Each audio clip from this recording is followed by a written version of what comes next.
नमस्कार विद्यार्थ्यांनो, आज आपण आपल्या बुक कीपिंग अँड अकाउंटन्सीमधील तिसरा चॅप्टर जर्नल याची अधिक माहिती अभ्यासणार आहोत। मागच्या तासाला आपण जर्नल म्हणजे काय आणि या जर्नलमध्ये बिझनेस ट्रान्झॅक्शन्स रेकॉर्ड करण्यासाठी कोणते अकाउंटिंग डॉक्युमेंट्स असतात यांचा अभ्यास केलो। तर आजच्या तासाला आपण जर्नलमध्ये बिझनेस ट्रान्झॅक्शन्स कशा पद्धतीने रेकॉर्ड करू शकतो किंवा बिझनेस ट्रान्झॅक्शन कसे पास करतो याचा अभ्यास करणार आहोत। जर्नलचा हा फॉर्मॅट असतो। जर्नल हा एक अकाउंटचा इम्पॉर्टंट बुक आहे। कोणताही बिझनेस ट्रान्झॅक्शन्स सर्वात प्रथम या जर्नलमध्येच रेकॉर्ड केलं जातं, म्हणून जर्नलला प्राइम बुक किंवा ओरिजिनल बुक असे म्हणतात। जर्नलच्या बाबतीत या दोन गोष्टी लक्षात ठेवून घ्यायचं की जर्नल एक अकाउंटचं प्राइम किंवा ओरिजिनल बुक आहे आणि नंबर 2, या जर्नलमध्ये जे बिझनेस ट्रान्झॅक्शन्स रेकॉर्ड करतात ते क्रोनोलॉजिकली रेकॉर्ड करत असतात, म्हणजे तारखेनुसार, तारखेच्या क्रमांकानुसार रेकॉर्ड करत असतात। मग या जर्नलमध्ये बिझनेस ट्रान्झॅक्शन रेकॉर्ड कसं करायचं यासाठी दोन मेथड्स आहेत। एक आहे ट्रॅडिशनल ॲप्रोचचा मेथड आणि दुसरा आहे मॉडर्न ॲप्रोचचा मेथड। या दोन मेथडमध्ये काही रूल्स आहेत। आपण traditional ॲप्रोचच्या मेथडला golden rules of debit and credit of account म्हणतो, जे आपण मागच्या व्हिडिओमध्ये अभ्यास केलेलं होतं। हे रूल्स असे आहेत, पर्सनल अकाउंटसाठी रूल आहे डेबिट द रिसिवर आणि क्रेडिट द गिवर। तर रिअल अकाउंटसाठी रूल आहे डेबिट व्हॉट कम्स इन आणि क्रेडिट व्हॉट गोज आउट। त्याच पद्धतीने नॉमिनल अकाउंटसाठी रूल आहे debit all expenses and losses, तर क्रेडिटसाठी रूल आहे ऑल इन्कम्स प्रॉफिट्स, यालाच पर्यायी शब्द आपण गेन असं म्हणू शकतो। या रूलच्या माध्यमातून बिझनेस ट्रान्झॅक्शनमधील दोन अस्पेक्ट घ्यायचं। त्यामधला पहिला अस्पेक्ट बेनिफिट रिसिवर आणि दुसरा अस्पेक्ट बेनिफिट गिवर असतो। त्यावरून कोणता अकाउंट डेबिट येतो आणि कोणता अकाउंट क्रेडिट येतो हे अगोदर ठरवायचं आणि त्यानुसार त्या बिझनेस ट्रान्झॅक्शनची एंट्री या जर्नलमध्ये आपण पास करू शकतो। जर्नल एंट्री पास करणं म्हणजे जर्नलच्या बुकमध्ये जर्नल एंट्री रेकॉर्ड करणं होय। त्याला आपण जर्नल एंट्री पास करणे असा शब्द वापरणार। आता दुसरा जो ॲप्रोच आहे, दुसरा जो मेथड आहे, त्याला आपण मॉडर्न ॲप्रोच म्हणतो। याच्यामध्ये जे अकाउंट्स असतात त्यांचं classification real account, personal account किंवा नॉमिनल अकाउंट न करता त्या अकाउंटचं क्लासिफिकेशन असेट्स आहेत का, लायबिलिटीज आहेत का, इन्कम्स आहेत का, एक्सपेन्सेस आहेत का किंवा तो कॅपिटल आहे का, या पद्धतीनं त्याचं क्लासिफिकेशन केला जातो। असेट्स म्हणजे संपत्ती, लायबिलिटीज म्हणजे देणं, तर इन्कम म्हणजे उत्पन्न, एक्सपेन्सेस म्हणजे खर्च किंवा नुकसान आणि कॅपिटल म्हणजे भांडवल। मग यानुसार जर तो असेट्स किंवा एक्सपेन्सेस असेल आणि त्याची अमाऊंट त्या बिझनेस ट्रान्झॅक्शनमध्ये वाढत असेल तर त्यावेळेला तो अकाउंट डेबिटला येणार आणि तो असेट्स किंवा तो एक्सपेन्सेस असणारा अकाउंट त्याची रक्कम त्या बिझनेस ट्रान्झॅक्शनमध्ये कमी होत असेल तर तो अकाउंट क्रेडिट करायचा। इन्क्रीज म्हणजे वाढ आणि डिक्रीज म्हणजे घट किंवा कमी। तसंच इन्कम, कॅपिटल किंवा लायबिलिटी, उत्पन्न, भांडवल आणि देणं असणारा जर तो अकाउंट असेल आणि त्या अकाउंटची किंमत त्या बिझनेस ट्रान्झॅक्शनमध्ये वाढत असेल तर तो अकाउंट त्या ठिकाणी क्रेडिटला येतो आणि या उलट इन्कम, कॅपिटल आणि लायबिलिटी असणाऱ्या अकाउंटची जर रक्कम त्या बिझनेस ट्रान्झॅक्शनमध्ये कमी होत असेल तर तो पर्टिक्युलर अकाउंट डेबिट साईडला येणार। या दोनपैकी कोणत्याही एका मेथडचा, एका पद्धतीचा तुम्ही उपयोग करून बिझनेस ट्रान्झॅक्शन या जर्नलमध्ये तुम्ही रेकॉर्ड करू शकता। मग हे दोन्ही ॲप्रोच, हे दोन्ही मेथड आपल्याला समजून घेण्यासाठी एका दोन ट्रान्झॅक्शनचा आपण अभ्यास करू, जेणेकरून पुढच्या तासाला जेव्हा आपण जर्नलवर आधारित प्रत्यक्ष प्रॉब्लेम सुरू करणार त्यावेळेला आपल्याला अधिक चांगल्या पद्धतीने समजून घेता येईल। पहा या ठिकाणी मी 2 ट्रान्झॅक्शन घेतलो. राम हा एक ओनर ऑफ द बिझनेस आहे, त्याचा स्वतःच्या मालकीचा एक व्यवसाय आहे. ते अनेक प्रकारचे बिझनेस ट्रान्झॅक्शन आपल्या व्यवसायामध्ये करत असतो. मग या रामचे 2 ट्रान्झॅक्शन, एक 10 एप्रिलला आणि एक 15 एप्रिलला उदाहरण म्हणून मी या ठिकाणी दिलेलं आहे. मग हे 2 जे ट्रान्झॅक्शन आहेत बिझनेस ट्रान्झॅक्शन, हे बिझनेस ट्रान्झॅक्शन राम आपल्या जर्नलमध्ये कसं रेकॉर्ड करणार याचा आपण अभ्यास करूया. पहा, रामचं पहिला ट्रान्झॅक्शन आहे 10 एप्रिलला.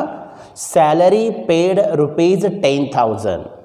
रामने 10 एप्रिल 2020ला त्याच्या कर्मचाऱ्यांना सॅलरी पेड केला 10,000. आता याच्यामध्ये सॅलरी हा एक अकाउंट आहे. सॅलरी याला आपण मराठीमध्ये पगार असं म्हणतो. तर दुसरा अकाउंट याच्यामध्ये कोणता आहे तर आपण विचार करायचा. ज्यावेळेला आपण पगार देतो याचा अर्थ त्यावेळेला त्या ठिकाणी त्या कर्मचाऱ्यांना आपण पैसे देतो, कॅश देतो. म्हणून याच्यातला दुसरा अकाउंट आहे कॅश. असे 2 अकाउंट या बिझनेस ट्रान्झॅक्शनमध्ये आहेत. 2 अस्पेक्ट आहेत. एक सॅलरी आपण आपल्या कर्मचाऱ्यांना पेड केलं आणि सॅलरी दिलं म्हणजेच नेमकं काय दिलं, कॅश दिलं, कॅश पेड केलं. मग आता आपल्याला या 2 अकाउंटच्या माध्यमातून एक ट्रॅडिशनल अप्रोच किंवा मॉडर्न अप्रोच पाहून कोणता अकाउंट डेबिटला येईल किंवा कोणता अकाउंट क्रेडिटला येईल हे समजून घेऊया. अगोदर आपण ट्रॅडिशनल अप्रोच पाहूया. सॅलरी हा एक नॉमिनल अकाउंट आहे आणि नॉमिनल अकाउंटचा रूल काय आहे, खर्च असेल तर डेबिट करा आणि उत्पन्न असेल तर क्रेडिट करा. आणि सॅलरी हा पगार आहे, पगार आपण देत असतो. ज्या अर्थी पगार आपण देत असतो तो आपला खर्च असणार, म्हणून सॅलरी हा अकाउंट डेबिट साईडला येणार. नॉमिनल अकाउंटचा रूल वापरला. तर कॅशसाठी कॅश हा नॉमिनल अकाउंट नाही, कॅश हा रियल अकाउंट आहे, रियल. सॅलरी हा नॉमिनल अकाउंट असल्यामुळे आपण नॉमिनल अकाउंटचा रूल वापरलं. आता कॅश हे रियल अकाउंट असल्यामुळे रियल अकाउंटचा रूल वापरायचा. मग रियल अकाउंट काय सांगतो, जर ती संपत्ती तो कॅश येत असेल तर डेबिट करा, वॉट कम्स इन डेबिट करा. आणि तो कॅश तो संपत्ती जात असेल वॉट गोज आउट तर तो अकाउंट क्रेडिट करा. तर या ट्रान्झॅक्शनमध्ये आपण सॅलरी पेड केलं बघा, पगार दिलं. जेव्हा आपण पगार देतो तेव्हा आपल्याकडनं कॅश जात असतो, गोज आउट होत असतो. म्हणून यामध्ये कॅश गोज आउट होत असल्यामुळे रियल अकाउंटच्या नियमाप्रमाणे कॅश हा क्रेडिट साईडला येतो. सॅलरी खर्च आहे म्हणून डेबिट, पैसा गेला म्हणून क्रेडिट. हा झाला ट्रॅडिशनल अप्रोच. तर आता आपण मॉडर्न अप्रोचवरनं हे 2 बरोबर आहेत का तपासू. पहा, सॅलरी मी तुम्हाला एक्सपेन्सेस आहे म्हटलो, नॉमिनल अकाउंट. नॉमिनल अकाउंट म्हणजे या ठिकाणी एक्सपेन्सेस येणार. मग जेव्हा आपण पगार देतो मग आपला खर्च होतो, आपला खर्च वाढतो. म्हणून खर्च वाढत असल्यामुळे सॅलरी कोणत्या साईडला येणार, डेबिट साईडला, जे आपण ट्रॅडिशनल अप्रोचवरनं घेतलं. तर कॅश हा रियल अकाउंट आहे म्हणजेच तो असेट आहे, असेट. आणि ज्यावेळेला आपण पैसे देतो कॅश जातो आपल्याकडनं, म्हणून कॅश कमी झाला म्हणून तो आपला क्रेडिट. म्हणून आपण घेतलेलं कॅश अकाउंट क्रेडिट हे अगदी बरोबर आहे. मग इथं आपल्याला 2 अस्पेक्ट मिळालेत. कोणता अकाउंट डेबिट आहे हे पण कळालं आणि कोणता अकाउंट क्रेडिट आहे हे पण लक्षात आलं. मग याचं जर्नल एंट्री आता आपल्याला या जर्नलमध्ये कसं करायचा. पहा, जर्नल पास करण्याची पद्धत. अगोदर क्रोनोलॉजिकली डेट लिहायचं. डेट लिहिताना सुरुवातीला वर्ष लिहायचा 2020 तर तारीख आहे 10 एप्रिल. या पद्धतीने तारीख लिहायचा 10 एप्रिल. मग एंट्री करण्याची पद्धत, एंट्री रेकॉर्ड करण्याची पद्धत. अगोदर डेबिट असणारा अकाउंट, याच्यामध्ये डेबिट असणारा अकाउंट आहे salary. Salary account debit. 2 salary account debit. 2 credit account आहे कॅश अकाउंट. या पद्धतीने जर्नल एंट्री झाली. मग या अकाउंटच्या समोर त्या ट्रान्झॅक्शनची अमाऊंट लिहायचं.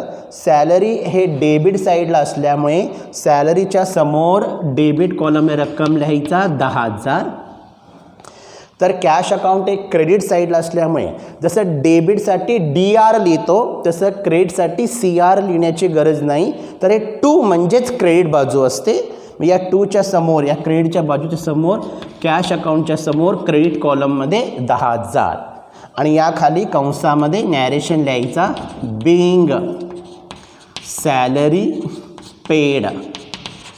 वर रेकॉर्ड केलेल्या ट्रान्झॅक्शनचं हा एक्सप्लेनेशन असतो, याला आपण नॅरेशन असा शब्द वापरतो. या पद्धतीनं आपल्याला जर्नल एंट्री रेकॉर्ड करता येतं.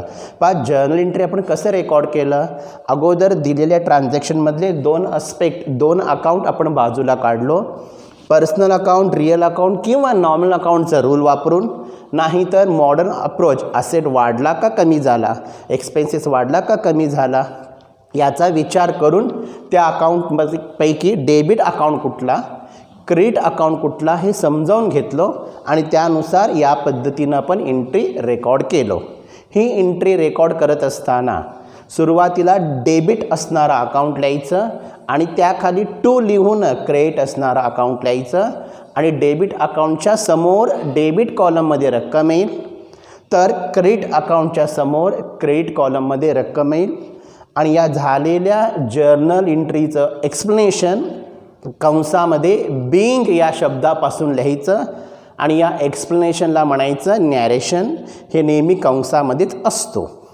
याच पद्धतीनं आता आपण दुसरा एक्झाम्पल पाहू. या दुसरा एक्झाम्पल जो आहे तो 15 एप्रिल या तारखेला घडलेला आहे. मी अगोदर इकडचा हा ट्रान्झॅक्शन, हा जर्नल एंट्री मी पुसून घेतो.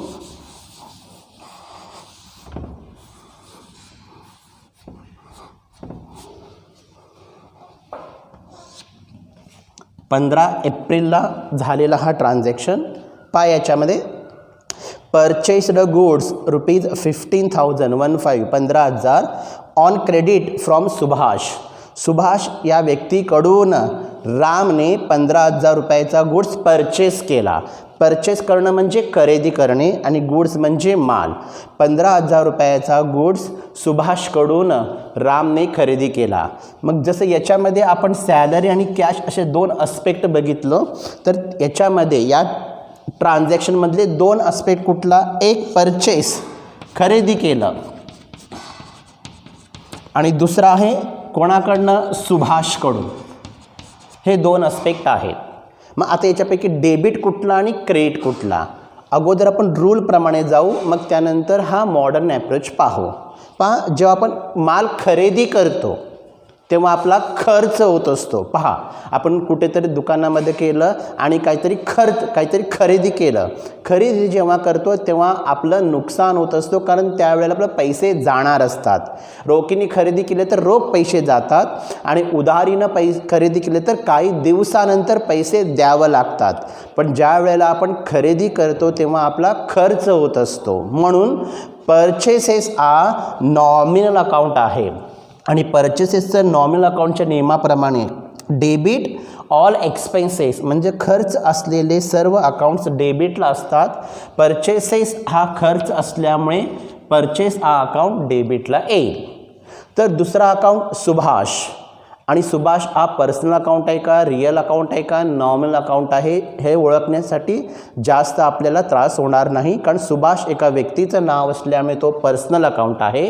मग पर्सनल अकाउंटचा नियम आहे डेबिट द रिसिव्हर आणि क्रेडिट द गिव्हर. तर या ट्रान्झॅक्शनमध्ये सुभाष रिसिव्हर आहे का गिव्हर आहे, रामने सुभाषकडून 15,000 रुपयाचा माल खरेदी केला म्हणजे सुभाष गुड्स विकला. सुभाष गुड्स विकला म्हणजे सुभाषने गुड्स दिला. मग सुभाष गुड्स दिला याचा अर्थ तो गिव्हर आहे आणि पर्सनल अकाउंटच्या नियमाप्रमाणे गिव्हर असणारी व्यक्ती क्रेडिट साईडला येते, म्हणून सुभाष अकाउंटला क्रेडिट करायचा. हे झालं आपण गुड्स आपलं रूल्स अप्लाय करून डेबिट आणि क्रेडिट ठरवलं. आता या मॉडर्न ॲप्रोचवरने जाऊया. परचेस नॉमिनल अकाउंट आहे आणि जेव्हा आपण माल खरेदी करतो आपल्याकडं माल येतो, खर्च आपला वाढतो, एक्सपेन्सेस वाढतो, म्हणून डेबिट साईड. तर ज्या व्यक्तीकडनं आपण माल खरेदी करतो त्या व्यक्तीला क्रेडिटर म्हणायचा. हा क्रेडिटर आपला लायबिलिटी असतो आणि त्याला पैसे द्यायचे आहेत, आपलं देणं वाढणार आहे या ठिकाणी आपलं देणं वाढणार असल्यामुळे, लायबिलिटी वाढणार असल्यामुळे लायबिलिटीला क्रेडिट करायचं, जे आपण या ठिकाणी रेकॉर्ड केलेलं आहे. मग या पद्धतीने या दोन अकाउंटची जर्नल एंट्री आता आपण जर्नलमध्ये पास करू. तेच नियम, तारीख अगोदर आपण लिहून घेतलेला आहे. जर्नल एंट्री रेकॉर्ड करताना डेबिटला असणारा अकाउंट अगोदर लिहायचा. डेबिटला असणारा अकाउंट आहे परचेसेस अकाउंट डेबिट, तर क्रेडिटला असणारा अकाउंट आहे सुभाष, ते टू लिहून लिहायचं असतं. टू सुभाष अकाउंट, त्या बाजूसमोर त्या कॉलममध्ये रक्कम, डेबिट बाजूच्या समोर रक्कम या ट्रान्झॅक्शनचा आहे 15,000 आणि सुभाषच्या समोर क्रेडिट कॉलम रक्कम 15,000 आणि या जर्नल एंट्रीचं स्पष्टीकरण being purchased goods on credit from Subhash. Narration हे बिझनेस ट्रान्झॅक्शनमधील शब्द असतात. जेवढ्या शॉर्ट करून लिहिता येईल तेवढं शॉर्ट करून लिहिण्याचा प्रयत्न करायचा. या पद्धतीनं आपण जर्नलच्या बुकमध्ये बिझनेस ट्रान्झॅक्शन क्रोनॉलॉजिकली या पद्धतीने रेकॉर्ड करायचे असतात आणि हे रेकॉर्ड करण्यासाठी आपल्याला डेबिट क्रेडिटचे रूल्स किंवा हा मॉडर्न ॲप्रोच इन्क्रीज किंवा डिक्रीज या दोन्हीपैकी कोणत्याही एका गोष्टीचा अभ्यास करू शकतो. रूल्स फॉलो करून जर्नल एंट्री सोडवणे नेहमी महत्त्वाचं असतं, कारण रूल्स लक्षात ठेवलं, रूल्स समजून घेतलं तर बिझनेस ट्रान्झॅक्शनमधील कोणताही बिझनेस ट्रान्झॅक्शन आपण व्यवस्थितपणे जर्नलमध्ये रेकॉर्ड करू शकतो. या जर्नलवर आधारित असणारे प्रॉब्लेम आपण पुढच्या तासाला अभ्यासणार आहोत. तोपर्यंत व्हिडिओ व्यवस्थित पहा आणि समजून घ्या. धन्यवाद.